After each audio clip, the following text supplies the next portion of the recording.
On a commencé le mini-ping en septembre. C'est un nouveau créneau avec un nouveau public qu'on n'a jamais fait à Monkey Pong. Et ça marche du tonnerre.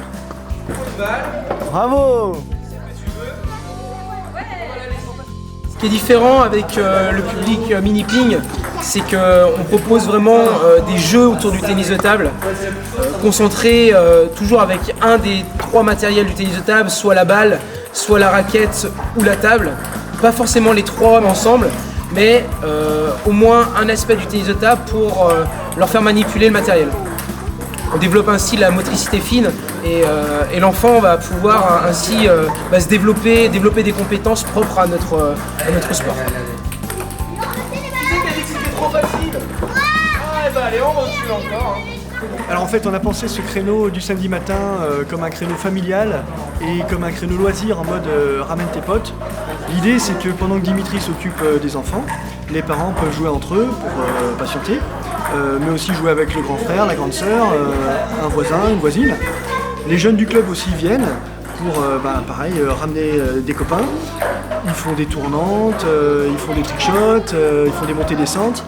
Ils se mélangent un peu avec les adultes, ça c'est super. Et puis ce qui marche beaucoup, c'est le robot. On a installé le robot et ça, les jeunes comme les moins jeunes, ils adorent. Et du coup, c'est tout bénéf pour le club parce qu'au final, on gagne des adhérents. Donc on est ravis.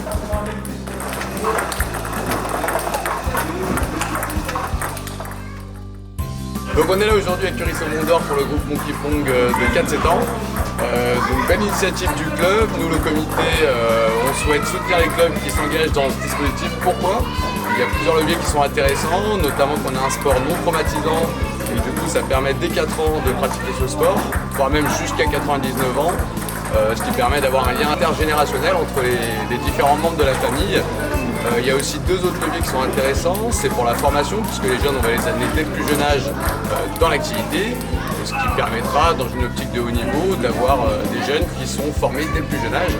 Et enfin, le dernier levier, c'est dans le cadre de la fidélisation, on trouve ça intéressant, puisque ça permet de créer une culture tennis de table auprès de ces plus jeunes, et qui du coup s'amèneront à rentrer dans les clubs et être fidélisés dans les clubs tout au long de leur jeunesse. La balle en or, c'était quoi le prévu ? On fait lancer les balles dans les cartons. Exactement, on déménageait, vous vous souvenez du déménagement ? Oui. Après, on a fait le chemin de la balle dans les grandes valises noires. Après, on a fait la grande ligne, vous vous souvenez, avec la grande table. Alors du coup, nous, à travers les projets sportifs fédéraux, on va soutenir les clubs qui s'engagent là-dedans financièrement, en donnant une subvention qui sera d'environ 500 € pour les clubs et qui leur permettra du coup de pérenniser ces sections en augmentant le nombre, en faisant de la communication, en intervenant dans les écoles maternelles ou dans les groupes 3-6 ans, des MJC, des centres sociaux, pour essayer de pérenniser ces actions-là. Tape comme ça.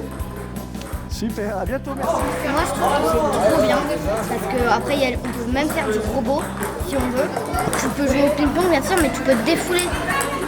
Et t'as même des jeux où tu peux faire des trick shots, des vidéos incroyables.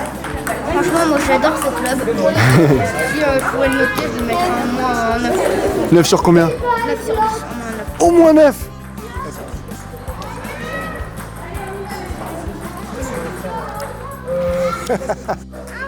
Salut, ciao. Salut Dimitri. Salut.